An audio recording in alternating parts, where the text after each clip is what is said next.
block, B-Eazy that dude. B-Eazy that dude, yeah, they know the name. Stacking up the paper, but having money ain't a thing. Standing on business, burning hotter than a flame. From the block to the boardroom, you gotta stand the rain. B-Eazy that dude, yeah, they know the name. Stacking up the paper, but having money ain't a thing. Standing on business, burning hotter than a flame. From the block to the boardroom, you gotta stand the rain. Big block engine with 26 inches on the chrome I ride. Started at the bottom, soared to the top and still on the ride. Air handshake solid, seal the deal airtight. He gave you the blueprint to grind and get your hustle right.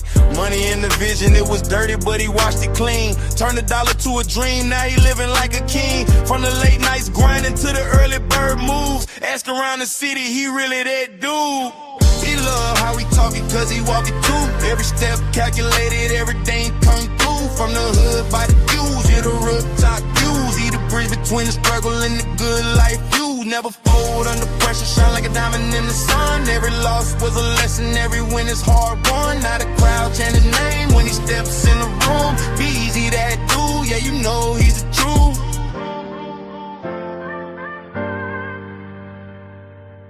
B-Eazy that dude, yeah, they know the name. Stacking up the paper, but having money ain't a thing. Standing on business, burning hotter than a flame. From the block to the boardroom, you gotta stand the rain. B-Eazy that dude, yeah, they know the name. Stacking up the paper, but having money ain't a thing. Standing on business, burning hotter than a flame. From the block to the boardroom, you gotta stand the rain.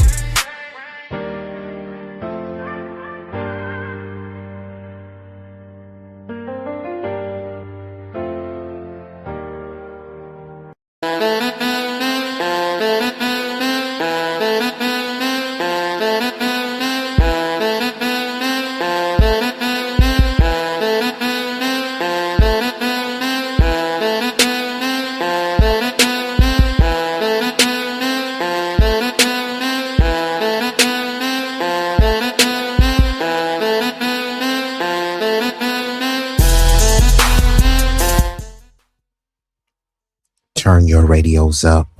Turn your radios up. Y'all know what this is. Y'all know who this is. B-Eazy that dude, an impromptu stream back with another one. This one is gonna be a banger. Most definitely will be a doozy. Now, I won't be here for a long time, but it will be a strong time. So I don't like to keep y'all waiting. Before we get this thing started, you know, I gotta hit you. If you know the song, sing along. You're right. 私も地元民。と言っても自分は世代です。もう友達できたの？うん。ぶったまんまこっち見ろ。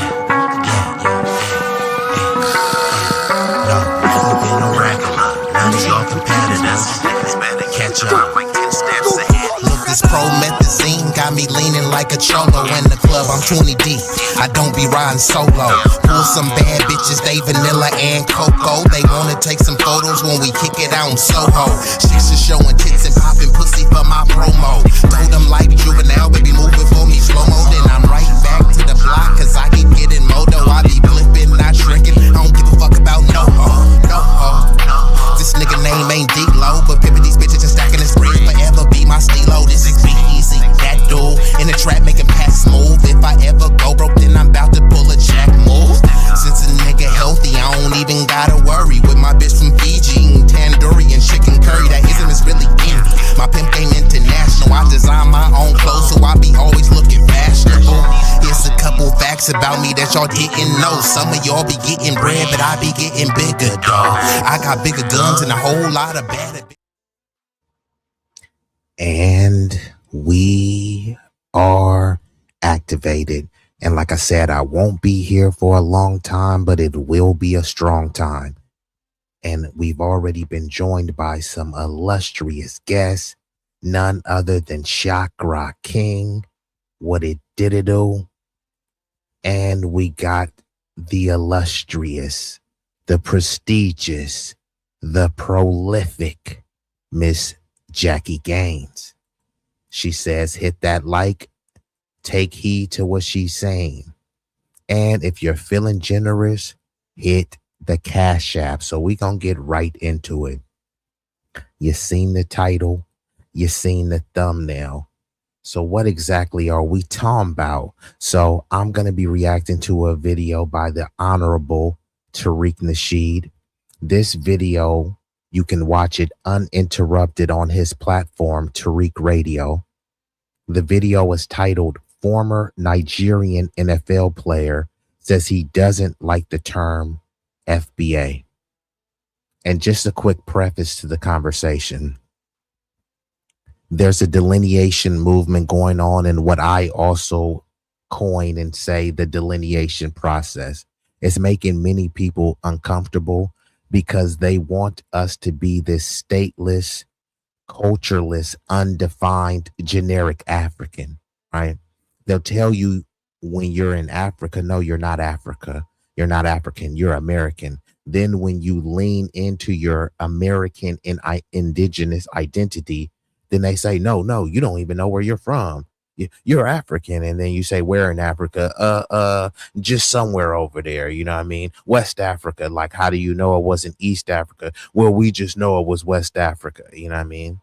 And then you have history, historical records, documents, even oral history of your family building here, things that you can physically see, things that you know that were tangibly built and distributed here, right? The wars, all the wars that they fought in, your family members are veterans of wars here in America. There's no war that they fought in Africa. There's no war that they fought for Africa, but they want you to hearken back to a time that didn't even exist. It's a time that it's a figment of your imagination. But why do you keep imagining it when you have no proof that the imagined narrative was ever real? I'm sure it was real for someone somewhere, but not this specific group or lineage of people. So everyone understands delineation.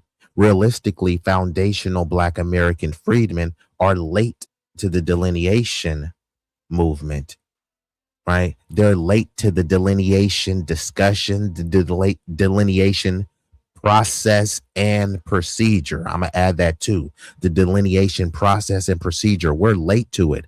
And now that we're not just this generic African that people could dump their filth on, but not only that, culturally leech, tether, and extract from. Now that we're saying, those days is over. You have to hold your own nuts, hold your own filth, hold your own lineage, and hold your own accomplishments. It should be a beautiful thing since people love to preach about accountability. So delineation is specificity.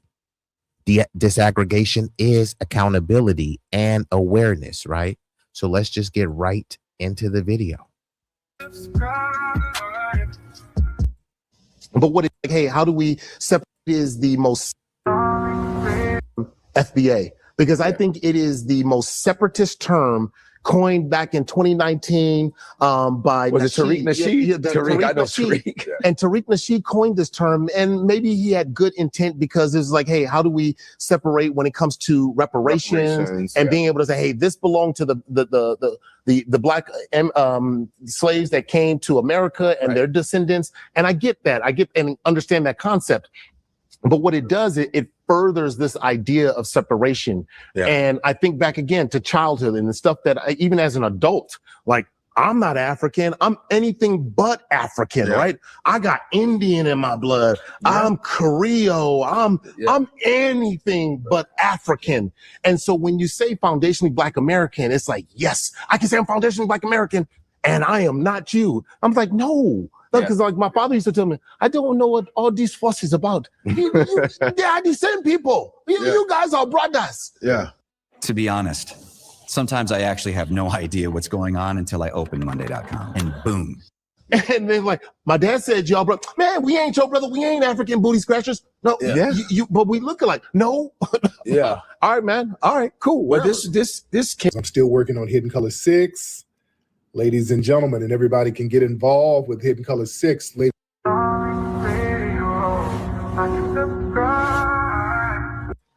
Okay, so I played the video. I let him say what he had to say in full. And if you want to watch the full video, which Tariq just played a clip of, I believe you can watch the full video on some channel called 154 Africa. Now, Godfrey will occasionally say some funny stuff, and Godfrey will stand up and stand for foundational Black Americans. He understands the delineation process and procedure. He, of all people, understands this because Godfrey is Nigerian. So he knows that there is a ethnic and cultural distinction, which there's nothing wrong with. So if there's nothing wrong with being ethnically and culturally different, why is there an issue to say that and point that distinction out, right? Who does that benefit? Who does it benefit for us to be culturally erased, for us to be culturally oppressed and say that you guys have no culture while you're watching in real time people mimic and steal to imitate your culture, to replicate your culture and say, no, this ain't really your culture. I remixed it and it's something entirely different. Like, you know, you can't say we got it from you when we're like, bruh, I literally taught you how to do that, right? So we're just supposed to shut up while everyone steals our culture and could just immigrate. You can't just immigrate into a lineage. You know, you can't just immigrate into a culture. You can participate and be a part of a culture, but, you know, you can't immigrate into a culture. Darling Radio, like and subscribe. Darling Radio, like and subscribe. I want to talk about this because there's this term that I know people are not going to like this, but I don't like the term FBA because I think it is the most separatist. First of all, it doesn't matter what you think because the term wasn't created for you. You're not part of this lineage or ethnic group. So intellectual sovereignty, cultural and ethnic sovereignty belongs to that group. You are not part of this specific group. It doesn't mean that this group is better than you.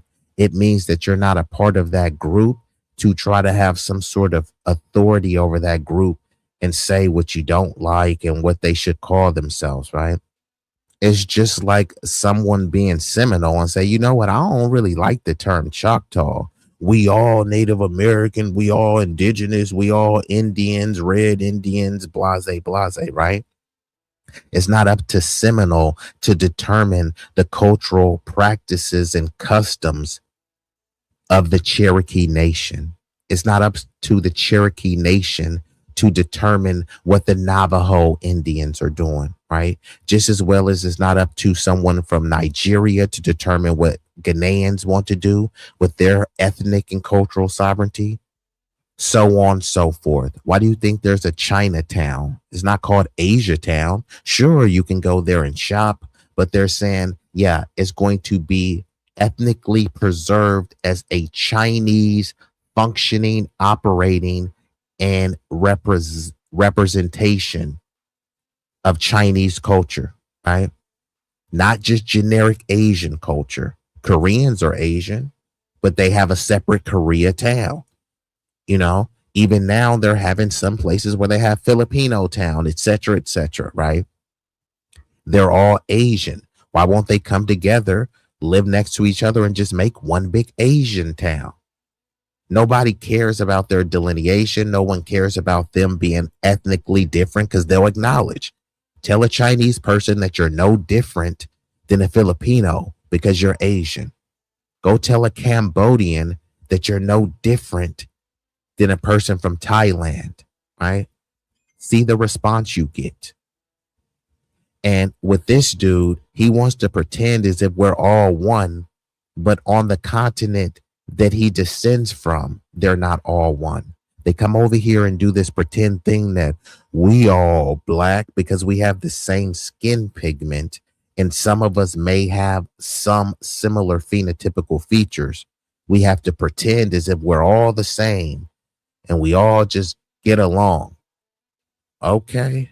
Term coined back in 2019 by Tariq Nasheed? Tariq Nasheed. And Tariq Nasheed coined this term, and maybe he had good intent because it's like, hey, how do we separate when it comes to reparations and being able to say, hey, this belonged to the black slaves that came to America and their descendants. And I get that. I get and understand that concept. But what it does, it furthers this idea of separation. Yeah. And I think back again to childhood and the stuff that he said it furthered this idea of separation. What idea of separation? I mean, we were already separated. Whenever they bring immigrants of any ethnic or cultural background to America, guess which neighborhoods they dump them in, right? So we've been around all immigrants. We've accepted all immigrants. Even if someone gets roasted, if we will clown our own mama, some people will clown their own mama, sister, and brother. So why wouldn't you clown someone from a different lineage, a different background? And most of the times, 99% of the times, people weren't being picked on because, hey, you know, you're of a different race or a different ethnicity. No, people will find anything that they know will trigger you. That's the whole point of roasting someone, right? If, you know, if you got a bunch of muscles, you know, people will find a satirical way to roast you on that.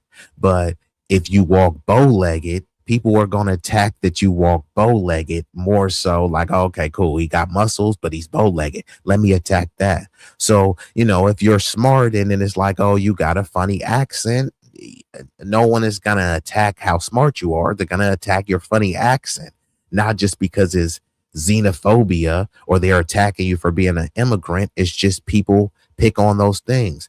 There were people in wheelchairs that got clowned on. So if disabled people, anybody could get it, right? And people come from homelands where people are not just roasting each other with words. People are throwing rocks at each other. It gets extremely violent. People will say words are not violent. Yes, I get it. The rhetoric makes you feel uncomfortable. But how uncomfortable you think we've been? We've been called niggers, hardy R's all of our life. Kids as well, being segregated. You know what I mean? All of these things, they weren't writing no Africans allowed, no immigrants allowed. They were saying no niggers allowed, no blacks allowed, right? So people, you immigrated into this, but you can't immigrate into a struggle. You immigrate and we're told about the struggle. And then you're trying to say, oh, it was the same. When the cops pull us over, that doesn't matter, right? When the cops pull over a Japanese person, they may not know if he's a Chinese person or a Japanese person. It doesn't make a Japanese person Chinese just because the cop didn't know what ethnic Asian he was pulling over. And maybe he had good intent because it's like, hey, how do we separate when it comes to reparations and being able to say, hey, this belonged to the black slaves that came to America and their descendants. And I get that. I get and understand that concept. But what it does, it furthers this idea of separation. Yeah. And I think back again to childhood and the stuff that even as an adult, like I'm not.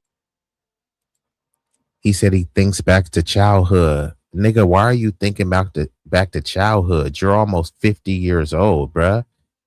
I mean, why, you know, they tell us to get over everything, but this dude is still thinking back to childhood when he's almost 50 years old. Like, bruh, he was an NFL player. So you've succeeded in life despite whatever you're whining about in childhood, but he's still going back to it, making it seem like it really had some sort of deleterious effects on his life. Like, you're not a victim, bro.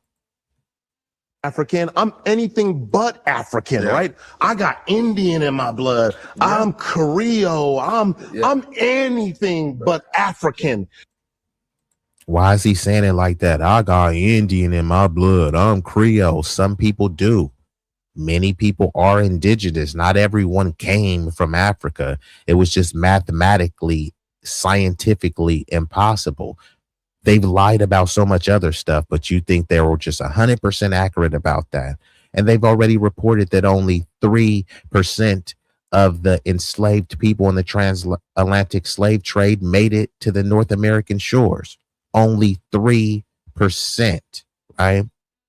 So when people say I'm not African, no, they're not African. They're not. First of all, they're not continental African. And then they say, yeah, but you're of African descent. Yeah, you can say that all the time. Palestinians don't go around calling themselves African. Yeah, they're North African. Yeah, but you keep saying that word again. African, right? Do you see Palestinians and Lebanese people and Middle Eastern people going around talking about how African they are? They're more African than me. Look up the term ethnogenesis. If you too lazy to look it up, I'll give you the layman's definition. Right? Basically, once you're on a particular land and have particular circumstances, and you have been amalgamated and mated and unfortunately bred like cattle with other ethnic and racial groups, that creates an entirely different culture and ethnic group. So foundational Black Americans are an amalgamation of formerly enslaved African and other melanated Negro descendants, indigenous people, and European. Now, the mixture varies, right? Some may have 30% European, some may have 17% European and 20% indigenous. Some people may have 60% indigenous, vice versa. But that's the whole thing about a foundational Black American. We don't get down into the pseudoscience one drops. If you just meet some of these criterias, fine. As long as you've also been identifying as foundational Black American for decades, formerly known as African American. But that term right there is too nebulous and it's too broad and it's not distinct and specific enough. It used to be distinct and specific, but then there were open borders and it's been a massive influx of immigrants where you can't tell who's who. And some want to convince you that it doesn't matter because of our skin tone, but they don't keep the same energy.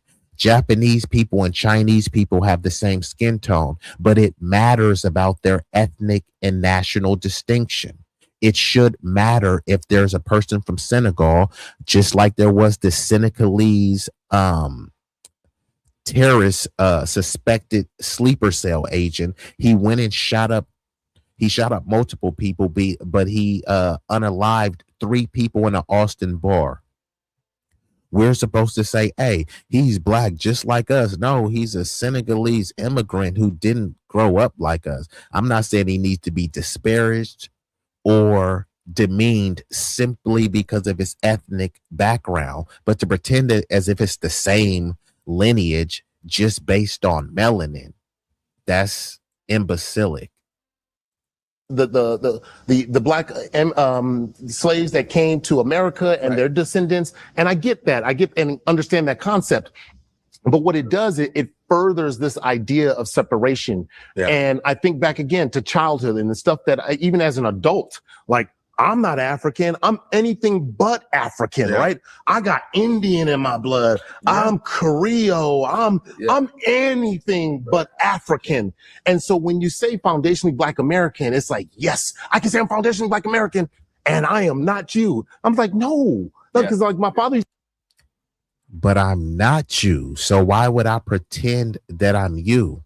See, people want to claim our cultural accomplishments to say that we're the same, but I can't really say that I'm this. I don't know what it's like to be Nigerian. I don't know really anything about Nigerian culture. I'm sure that it's a rich and beautiful culture, but I want to learn from Nigerians. How do I learn from Nigerians about Nigerian culture? I need to separate and disaggregate the data. I need to say this is distinction And this is specificity. This is Nigerian culture, this type of garb, this type of food, this type of lingo, and this is foundational Black American culture. Since we are accepting and unfortunately too inclusive, you can participate in our culture, you can contribute to our culture and help make it greater. But a contribution is not a creation.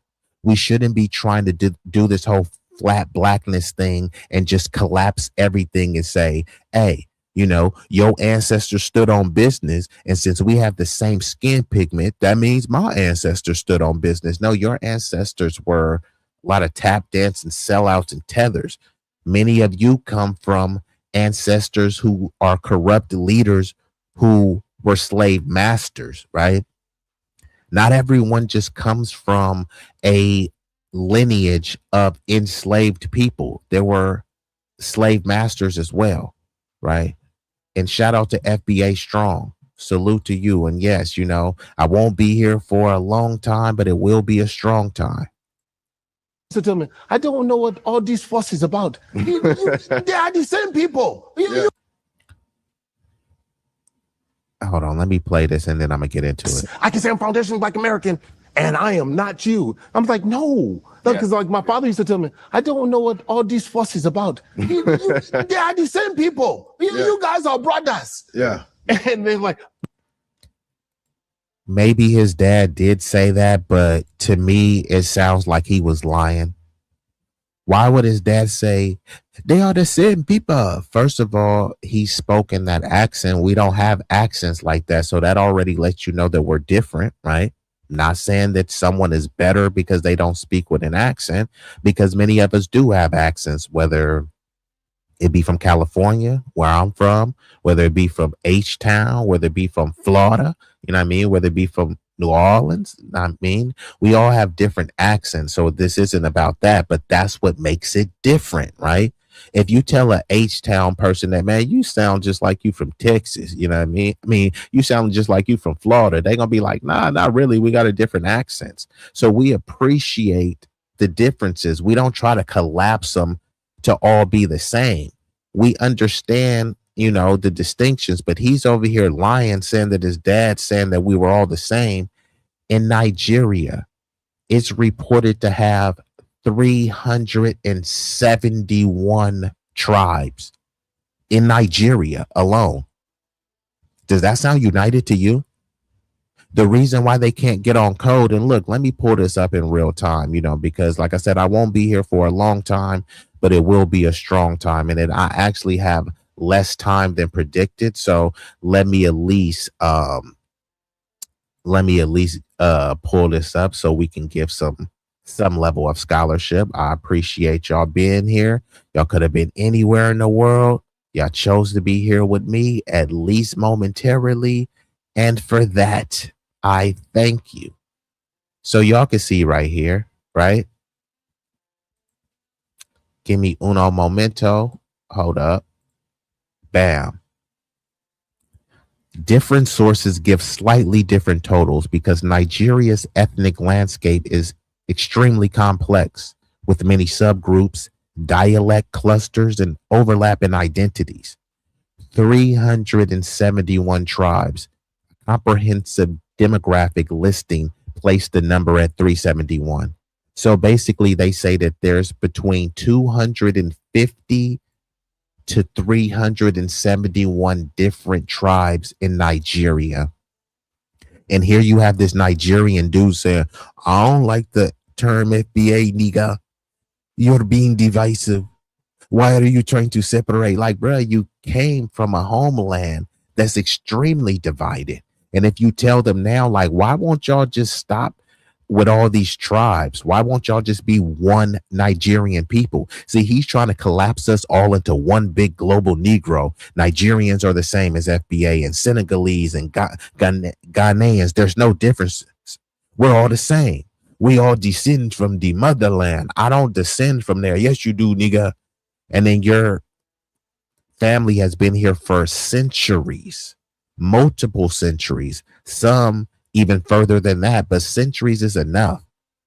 Nigeria isn't even centuries old. but he's trying to convince you that you're from there. And let's just say I was from there. Where would I fit in? Which one of those 370 plus tribes would I fit in? Over these groups, there's over 500 languages spoken. Does this sound united to you? How are we going to unite when we can't even speak the same language? You're right next to your neighbor. He looks like you.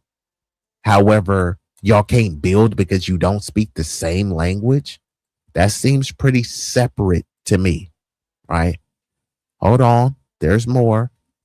The three largest ethnic groups, Hausa, Fulani, Yoruba, Igbo, make up roughly 70% of the population, while the remaining tribes represent a rich mosaic of smaller communities. So why do tribal conflicts occur in Nigeria? 1, competition over land and resources. Many conflicts stem from disputes over farmland, grazing routes, water access, and mineral-rich territories. As populations grow and climate pressures intensify, competition becomes more severe. 2, colonial era boundaries and historical grievances. British colonial rule grouped diverse ethnic groups into a single state without resolving pre-existing rivalries. These unresolved tensions still influence local and regional politics. So the Western powers and colonial crusaders, they help incite these conflicts because these tribal beefs help keep the country and the continent destabilized, which makes it ripe for exploitation and for the white savior syndrome to reign supreme. So they destabilize it and then they say, hey, look, we starved you out and now we come with some grain. So look at us as the savior. You know what I mean? You guys were beating yourselves over the head with bush meat, and here we come to save the day. We're white mommy and daddy, so give us access to all of your resources, right? Number 3, political power struggles. Nigeria's political system often distributes power and resources along ethnic lines. And here you have a Nigerian who, this is where his family fled and immigrated from. And he wants to pretend as if they came over here to be all united with us when he comes from a homeland where no one is united. And if they are united, it's united on ethnic lines. If somebody was willing to uplift and bring Nigeria out of the rut that it's in and bring it to the pinnacle of global prominence, if they weren't of the tribe that they approved from, then they wouldn't vote for him. They'll vote for a corrupt leader so long as he's from their tribe. This is not only identity politics, it's toxic identity politics. So this creates feelings of marginalization, a zero-sum competition for government positions, and regional rivalries. If someone knows that, hey, I'm of the Fulani tribe and this person is Igbo and they're jockeying for position to help maintain the Igbo dominance, I'm going to be working, plotting, employing, scheming to somehow increase my stake of political power as a separate tribe. And there's going to be some outside group that says, hey, I'm a neutral arbiter, right? I'm here to help you guys, while they rob them blind, right? And these people come over here, fly the flags with their tribal differences and act like, why can't we act like we're the same? How about you practice this in your homeland first? So economic inequality and poverty, when communities feel excluded from economic opportunities or development, ethnic identity becomes a rallying point for grievances. So when Nigeria is poor, they're not rallying Nigerians based on economic advancement and development. They're rallying their specific ethnic identity, right? We want Yoruba excellence. Yeah, they'll say overall that they want to see Nigeria rise to prominence, but it's only at the expense of it being a Yoruba person at the helm or an Igbo person at the helm. Quite pathetic. Number 5, religious differences intertwined with ethnicity. And some people, whether they're Christian or Muslim, they see them being Christian or Muslim before their tribe. Then their tribe So they'll go with their religious identity, then their tribe, then their nationality, then the continent, and then blackness is on like fifth on the list. We lead with blackness and they come over here and blackness is just whatever, you know what I mean? It's like fifth on their list. So yeah, how are we going to unite with that again? You guys have some introspection to do just as well as we need to. We're not a perfect group. People hear it all the time. Didn't do nothing. 1350s. You guys are failing at this, failing at that. Fine. That means that we need to focus on our specific ethnic group to overcome and mitigate the failures. Number 6, farmer-herder conflicts. One of the most persistent forms of conflict involves nomadic herders and settled farming communities driven by desertification pushing herders south, crop destruction of cattle, lack of formal grazing routes. So there's not formal grazing routes in terms of the infrastructure of the roads built and signage to get safely and efficiently back to and fro from a destination. Not only that, because of the ethnic and tribal beef, they will destroy cattle and other food supplies just to sabotage another ethnic group. And I can go on and on. And the last one I'll touch on is number 7, weak governance and security gaps, slow conflict response, corruption, and limited law enforcement capacity allow local disputes to escalate into violence. When they escalate into violence, some people just come and pick the body up, and they don't really have a robust ambulance system. They don't have a robust information and data gathering system. Y'all saw what happened when Anthony Joshua, he is a British and Nigerian boxer. He knocked out Jake Paul, or one of the Paul brothers, right? He knocked him out, and he wanted to go celebrate in the motherland, and some idiotic driver crashed into him, and in the crash there were 2 fatalities. It was Anthony Joshua's trainer and his best friends. So he had to watch his best friends die and bleed out because some idiot, there's not a lot of infrastructure on the road, not stop signs, people are not yielding, respecting the laws and pedestrians and stuff. Then luckily Anthony Joshua was a straight warrior. Where was the ambulance for him? Like, the ambulance took hours. They had no ambulance. So it just showed how desolate many parts of the world are, and specifically many parts of Nigeria. And I'm not saying this to demean, to ridicule, or denigrate, but what I'm saying is there's many people of their educated, Bantu Boule class, right?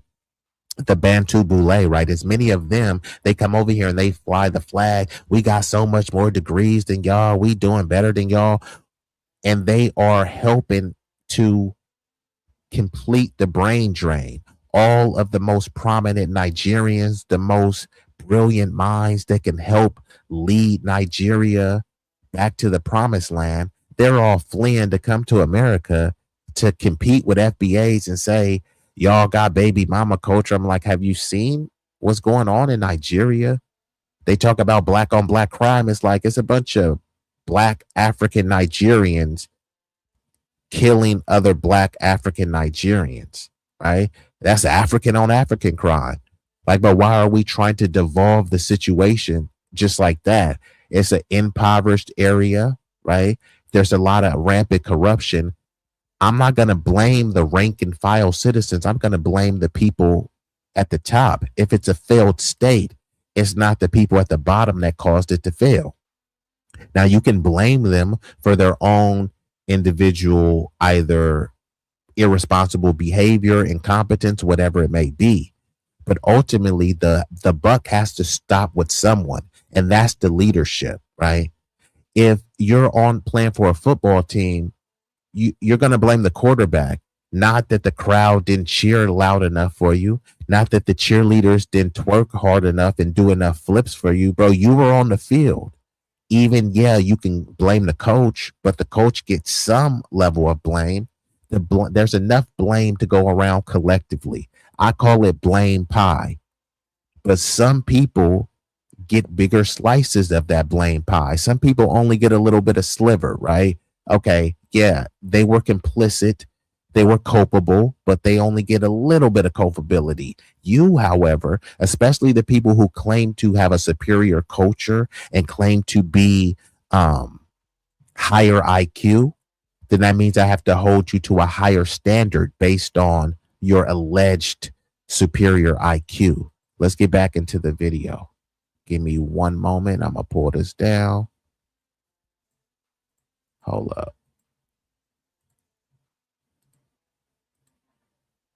My dad said, y'all, bro, man, we ain't your brother. We ain't African booty scratchers. No, Yeah. But we look alike. No. Yeah. All right, man. All right, cool. Well, Whatever. this came. I'm still working on Hidden Color 6.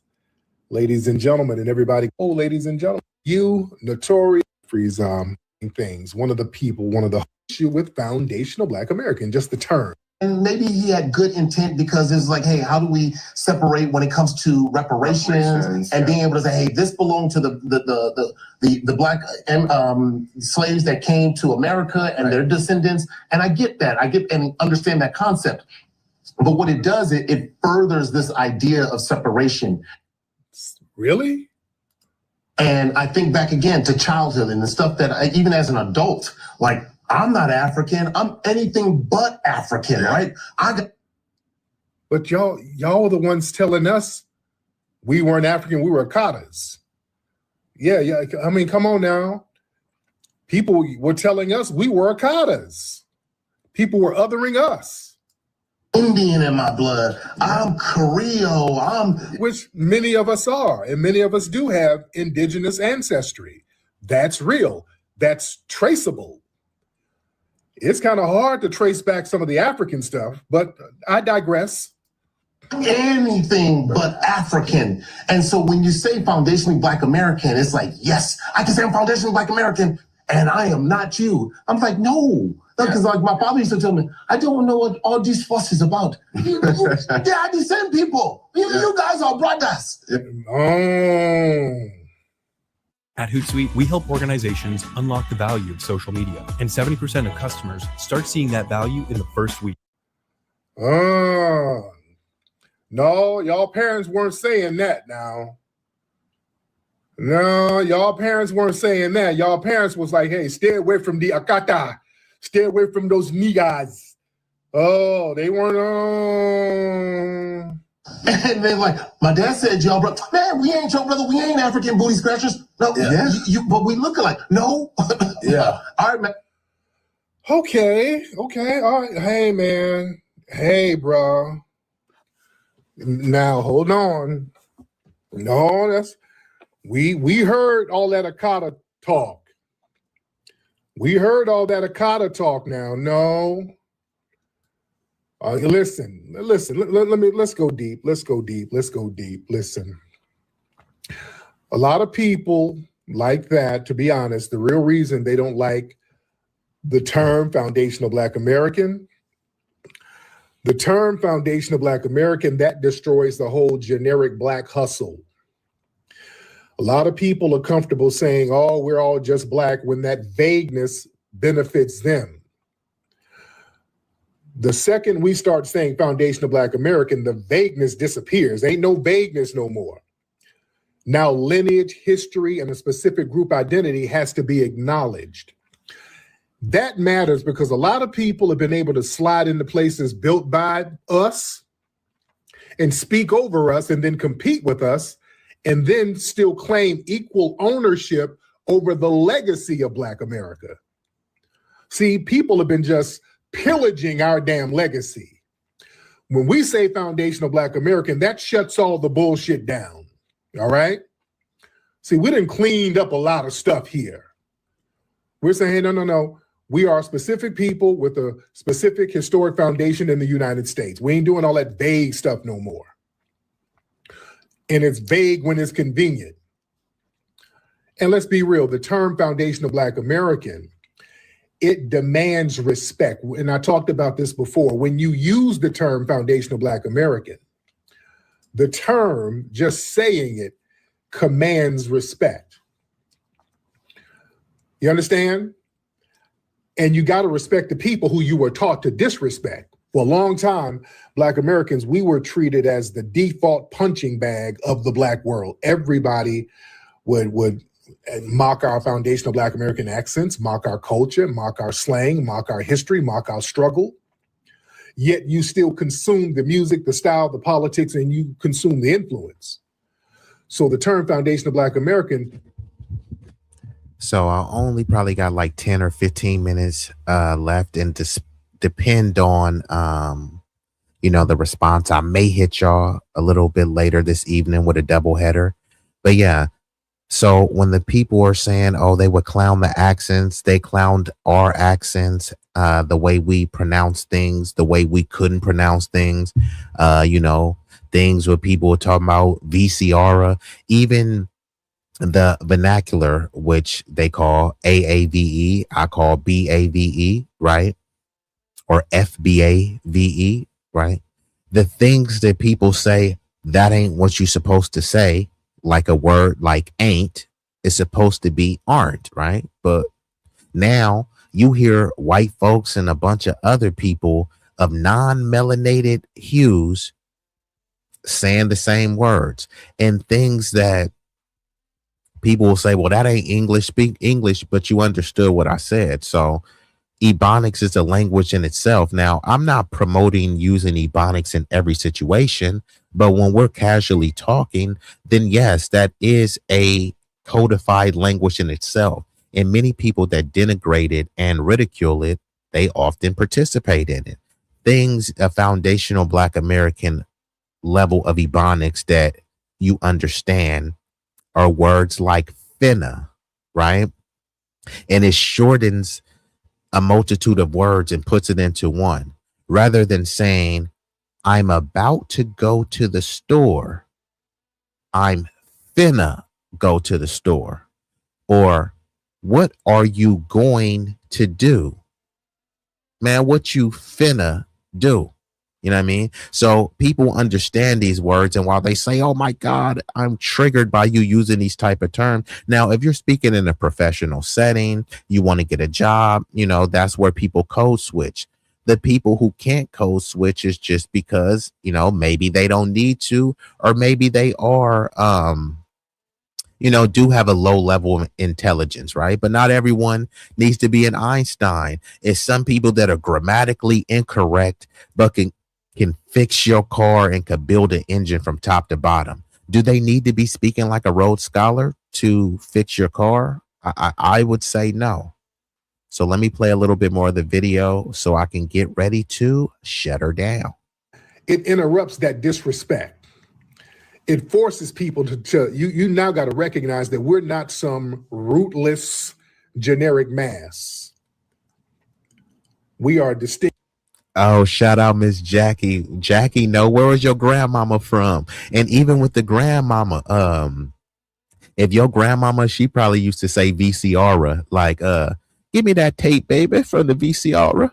You probably had a grandma. Hey, drop in the chat. What's a grandma name? They don't have those grandma names no more. Now the grandma names just be like,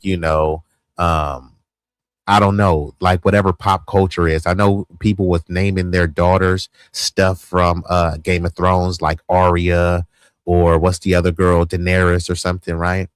But a grandma name is Gwendolyn. Hey, baby. Grandma Gwendolyn. Gretchen is one. Mabel. Or, they a real grandma if they got two names, Mabel Ann, Emma Sue. And I knew a homegirl from Missouri, and her name is Sarah Beth. Shout out to Sarah Beth, right? And I remember one time I called her Sarah, and she just looked at me politely and said, my name's Sarah Beth.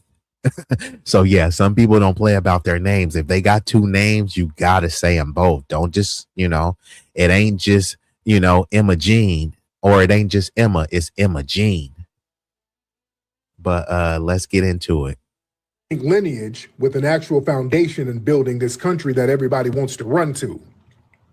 And once you just say the term, you're already admitting that there's something foundational there. And that bothers a lot of people who's used to casually diminishing Black Americans. You see? And a lot of people, they hear the word foundational Black American and they start panicking because it ends their ability to erase the specific Black American claim. See, when people say, why are you separating? Oh, you're separating. Oh, separating. Oh, it's separatists. Oh, separate. Oh, there's a separation. What does that mean? What that means is, why are you naming yourself so clearly? I can't blur the lines no more, because the blurred lines benefit outsiders. Blurred lines let people come in and take credit for foundational Black American contributions. They can enter Black American spaces and then speak for us, speak for our political interests, and then repackage Black American culture as if it comes from some vague Blackness or some extended immigration, which is what that nigga B-Eazy tried to pull. Yeah, shout out to this award for country is going to go for the immigrants. Immigrants built America. Have a good night. So yeah, we're stopping all that stuff. We're stopping all of that. We ain't letting all of these people come. It's funny. And like I said, Didi, and shout out to Didi. If you want to call yourself African American, go ahead. He says he hates the term FBA, and I'm an African American born in the nation's capital. Well, I hate the term African American. So you continue to identify as African American, go ahead and, say, get it tattooed on you for all I care. And we'll continue to identify as FBA. There's other people that are identifying as other things. American descendant of slaves, descendants of American chattel slavery, Sulani, American freedmen. All of them mean the same thing. It means that you have a lineage that's rooted here and you don't come from an immigrant background. You saying that you're African American is equating yourself to an immigrant.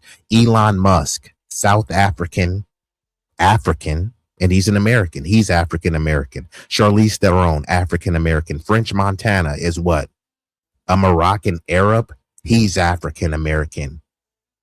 Cynthia Erivo, a Nigerian British woman. She comes here. She's African American. Idris Elba, another African British person. He comes here. He's African American. Akon from Senegal. He comes here. He's African American.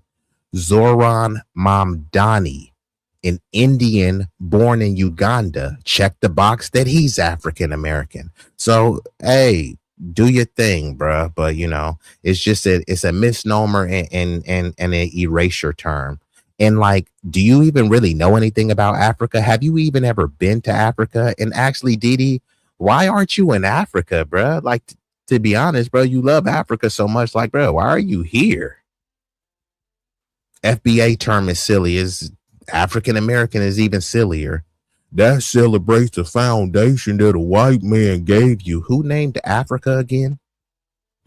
Africa was named by a white man, and you're calling yourself African. Why you call yourself American? It was named by a white man. Who named Africa? Who named Nigeria? A white woman. And some say that there's a myth that it was a play on words, that she really was saying, well, that's the nigger area, and they flipped the words. Now, that's speculation. You can look it up, but it sounds about right. Regardless, it's a fact. Most of those names in Africa wasn't called Africa. What was Africa called before Africa? So why won't you call yourself that? Why won't you call yourself an Alcubulon America? What was Kemet before it was called Egypt? But you'll still call yourself an Egyptian and pretend as if that's part of your culture, leaning into the we was kings trope and shit like that. Nigga, you don't know anything about Africa. And if you do, why aren't you there building up Africa, Didi? Why the fuck are you here, bruh? Come in and try to misrepresent us. We draw a big, bright line. And that don't mean hatred. We ain't said nothing about hating nobody. We're getting clarity. And clarity makes appropriation harder. See, people talk this unity stuff, but they want unity that's downward. It's never upward unity. You know what that means? It's never upward unity. See, that's a hypocrisy there. See, all of that, we're all the same talk directed at foundational Black America. So Didi, I know Didi sometimes, I don't know if you be trolling or you just think you're smarter than you are. You saying you have no proof who named Africa. That would be even worse. So you're just going off of it. You know that Africa wasn't originally named Africa, but you want to call yourself African because you don't know who named it. But then you also want to call yourself African American. Won't you just call yourself African? Won't you just drop the American since you hate it so much? You hate it here, but you don't want to leave here. You're trying to, I was born in the nation's capital. Who cares? Who gives a fuck if you were born in the nation's capital, right? You don't really love America, so go to Africa, go to your motherland, Didi. I'm sure they can use your intellect, right? And your innovation. Why are you here again, bruh? Americans, these are the same people that will identify as Nigerian, Ghanaian, Jamaican, Haitian, Igbo, Yoruba, Fulani, all that stuff. Also, and shout out to Big Rig Slaps. I'm about to get ready to shut it down in about like the next 10 minutes. So I appreciate y'all being here. But let me just play it back and I'm going to let it ride out. But I might come back and hit y'all with a double header because it seems like it's getting attention. And Didi, you got to come back. And Didi, if you really stand on what you talking about, and that's another thing, instead of saying, because I was talking about our lingo, instead of saying, Didi, if you really want to prove what you are talking about, I will say, hey, Didi, won't you come up here and stand on what you talking about? Stand up for what you talking about. You know what I mean? You can come and get destroyed intellectually, but it will be respectfully. You know what I mean? It won't be no ad hominems. It just will be a dismantling, because if these are the points that you're going to be coming with, bro, it's not formidable enough. And a lot of people, they hear the word foundational Black American and they start panicking because it ends their ability to erase the specific Black American claim.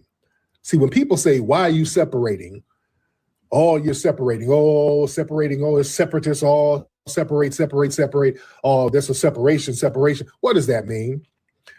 What that means is, why are you naming yourself so clearly? I can't blur the lines no more, because the blurred lines benefit outsiders. Blurred lines let people come in and take credit for foundational Black American contributions. They can enter Black American spaces and then speak for us, speak for our political interests, and then repackage Black American culture as if it comes from some vague Blackness or some extended immigration, which is what that nigga B-Eazy tried to pull. Yeah, shout out to this award for country is going to go for the immigrants. Immigrants built America. Have a good night. So yeah, we're stopping all that stuff.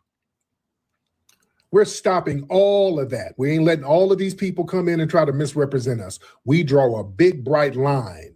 And that don't mean hatred. We ain't said nothing about hating nobody. We're getting clarity. And clarity makes appropriation harder. See, people talk this unity stuff, but they want unity that's downward. It's never upward unity. You know what that means? It's never upward unity. See, that's a hypocrisy there. See, all of that, we're all the same, talk directed at foundational Black Americans. These are the same people that will identify as Nigerian, Ghanaian, Jamaican, Haitian, Igbo, Yoruba, Fulani, all that stuff. When they're winning, they don't erase themselves. Let them get a win. They're going to let you know that's a damn Igbo win. That's a win for the damn Igbos. They're not going to erase themselves. They preserve their own distinctions. They celebrate them. They marry each. And you know who else preserves their own distinctions?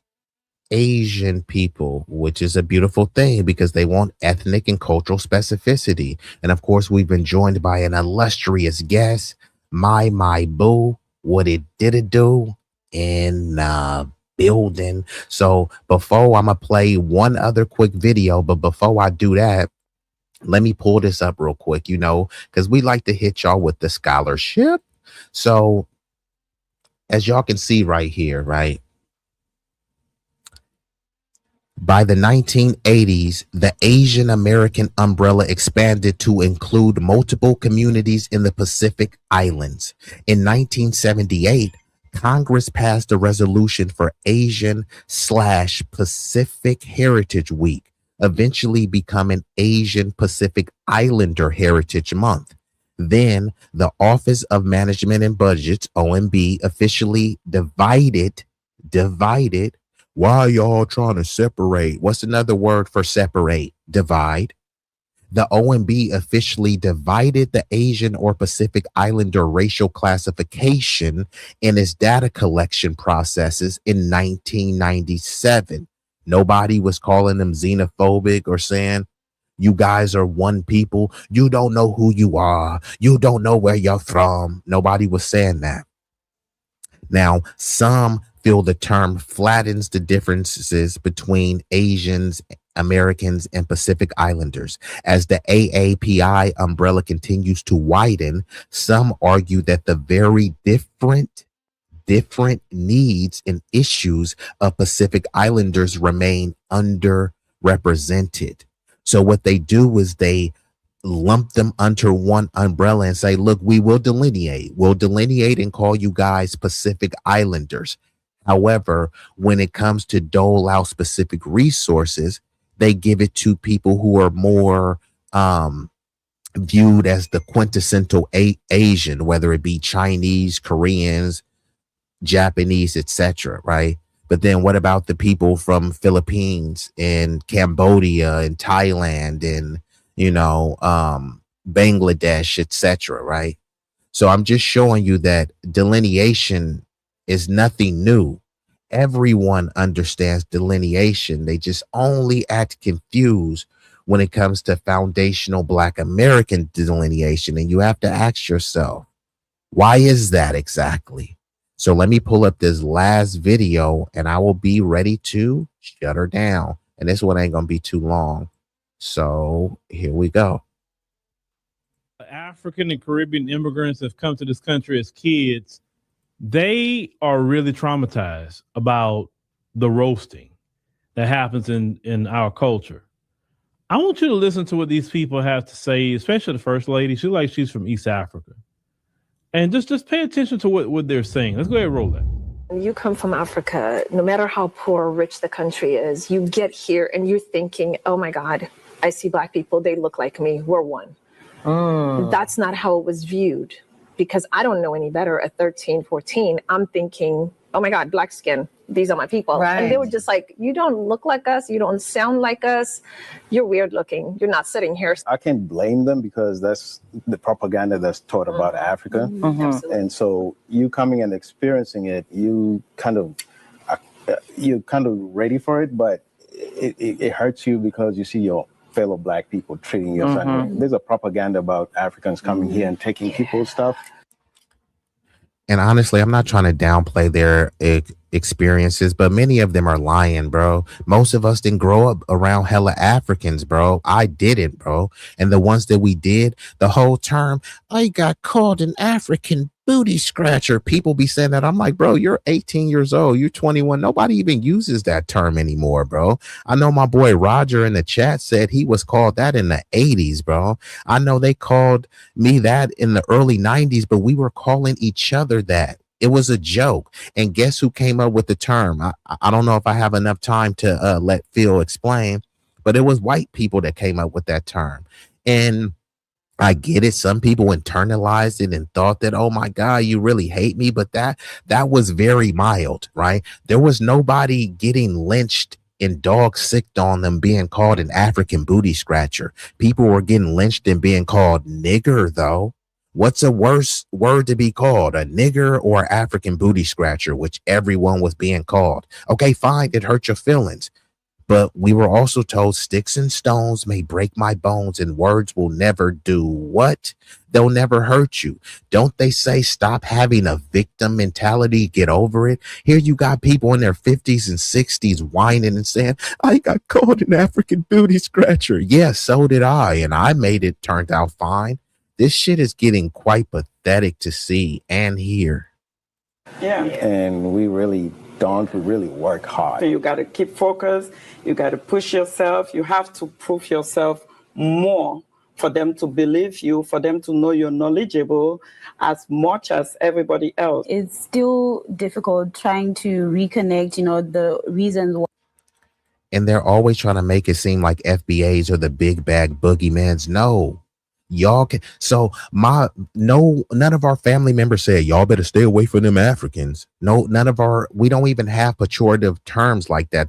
We just recently came up with one, and that one is tether. But a tether is just no different than a homegrown sambo or raccoon. A tether is just someone that's not of the lineage that's raccooning and buffooning. That's all it is. You know what I mean?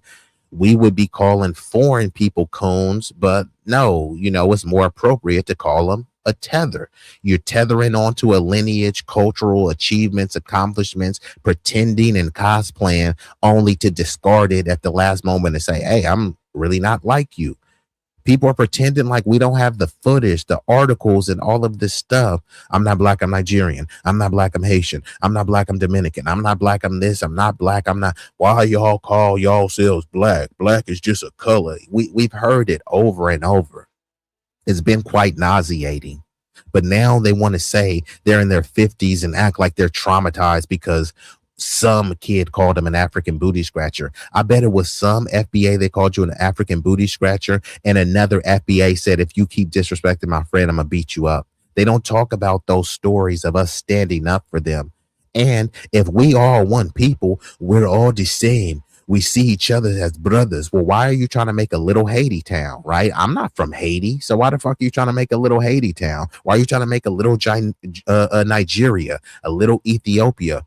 We're all minorities, so why you gotta have a Koreatown and shit? Why it can't just be a town where we all thrive to each other? But no, they ethnically delineate, right? They want to see their group in specific rise to the top. So that's fine. If we plan these games where we're competing with each other, stop lying and pretending that it's not a competition. Let's have a full competition head on. Don't try to say, oh, no, it's not a competition while you're working to undermine us and subjugate us because it's a competition, right? Because if it's a competition, then none of us should ever enter a taqueria again. Not because we hate Hispanics. It's just, hey, you're trying to build up your economic base for your specific ethnicity, and I need to do the same for mine. So don't eat a taco unless it's black owned. And then if we want to get ethnically specific, you got to make sure that it's foundationally black owned. This is not hate. This is just what y'all do. Y'all say that we're too stupid and we need to practice group economics. Okay, fine. We are stupid and we need to practice group economics. Group economics requires some level of discrimination, not discrimination based on hate, discrimination based on survival. So if there's a black owned nail shop and an Asian owned nail shop, I need to discriminate with my dollars and say, I'm gonna go to that black owned one, not because I hate Asians. It's just because they're the model minorities and they seem to be doing good. So I need to spend my money with the low IQ establishment who isn't doing so good. That would make sense, right? I need to build up this establishment, build up the IQ and this esteem of this establishment. Otherwise, we're just going to continue to have dilapidated buildings, etc., right? When you start talking like that, then people, that's reverse racism. No, that's just what you guys are doing, right? If you spend money or you get a loan from another community, you might have a higher interest rate simply because you are of a different ethnic background, and people will argue, hey, that's just smart. They're staying on code for their group, and I tip my hat to that. All I'm saying is that we need to do the same, right? If there's this whole black and brown coalition, where are the black and brown construction companies? Where are the black and brown? Where are the black and African hair shops? You'll see an African nail shop that hires other Africans, but where's the African and foundational Black American nail shop? Since we're all the same, you're not all the same in your homeland. So stop pretending that we're all the same here. So I'm going to play like a couple more minutes of this and then I'm going to shut her down because I do got a hard stop. I do love and appreciate y'all. Salute. Why you left, and for a year I just wanted to go back home, and then not how it was viewed, because I don't know any better at 13, 14. I'm thinking, oh my God, black skin, these are my people. Right. And they were just like, you don't look like us, you don't sound like us, you're weird looking, you're not sitting here. I can't blame them because that's the propaganda that's taught about Africa. Mm-hmm. And so you coming and experiencing it, you're kind of ready for it, but it hurts you because you see your fellow black people treating your family. There's a propaganda about Africans coming here and taking people's stuff. Yeah. And we really don't. We really work hard. You got to keep focused. You got to push yourself. You have to prove yourself more for them to believe you, for them to know you're knowledgeable as much as everybody else. It's still difficult trying to reconnect, the reasons why you left. And for a year, I just wanted to go back home. And then one of my friends was like, you're here right now, utilize this opportunity that you have. And from there, I just started to open myself up to more opportunities and connecting with a different community that I chose for myself. Yeah. Now, y'all, these people that's on this stage, none of them look like children. Some of them look like they're middle-aged, maybe some in their 30s or so. But it's amazing to me how you were told something when you were a teenager, maybe a little younger, by another kid in school, and you're middle-aged and still talking about it. You don't even know those people anymore. We don't even know if they dead and gone. And you still talking about something from high school. You still talking about something from elementary. You got roasted. Newsflash. I'm going to keep repeating this. Everybody got roasted. I got roasted. Okay. It's part of the culture here in America. It's just, you get roasted. It's one of those things, especially in Black culture. You say you come on and say, oh, my people. Okay. Well, you don't supposed to get, okay, if you're part of a quote unquote family, you get treated like it, right? And everybody gets roasted. Even families roast each other. Sisters and brothers roast each other. Sisters and sisters, brothers and brothers, everybody get roasted. It's part of it. We roast each other. We go in and like, all right, man, we'll get something to eat. That's just the end of it. It's no big deal. It's no problem.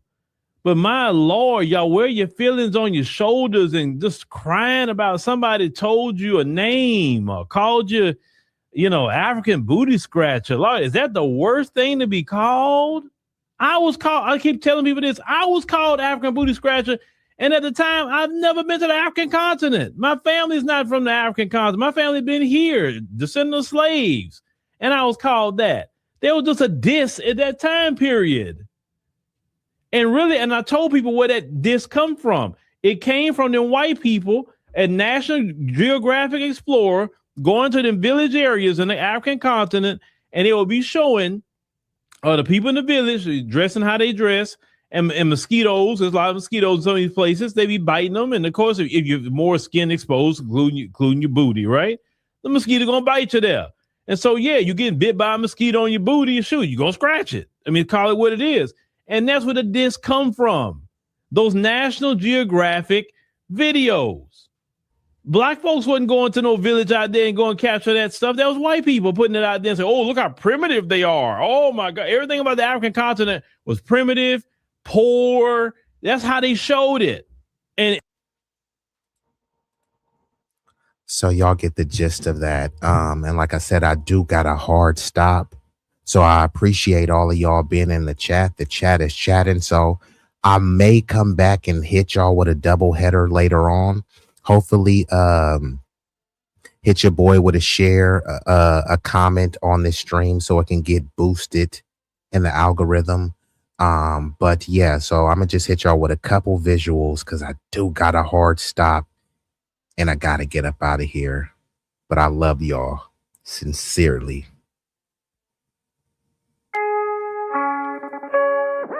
Yeah.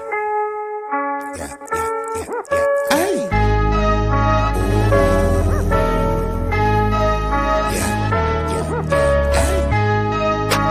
B-Eazy, that dude, yeah.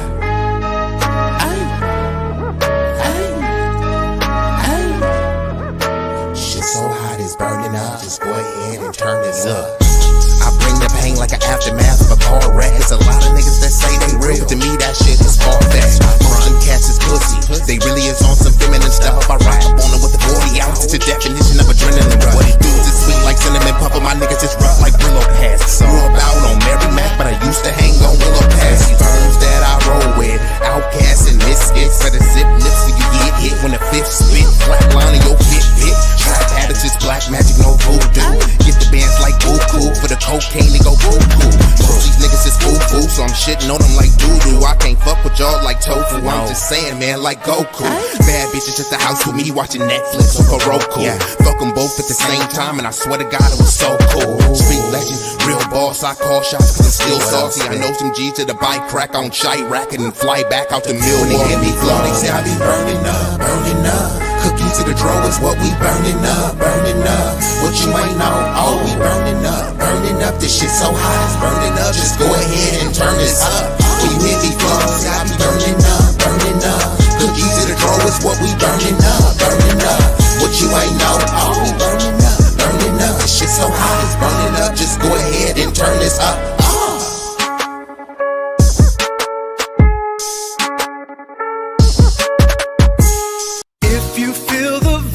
Like, share, and subscribe. We growing on this journey. Come and take a ride. If you wanna slide with that dude, B-Eazy. We going all the way to the top. Believe me. All the way to the top. Believe me. B-Eazy, B-Eazy, he is that dude. It's plain and obvious.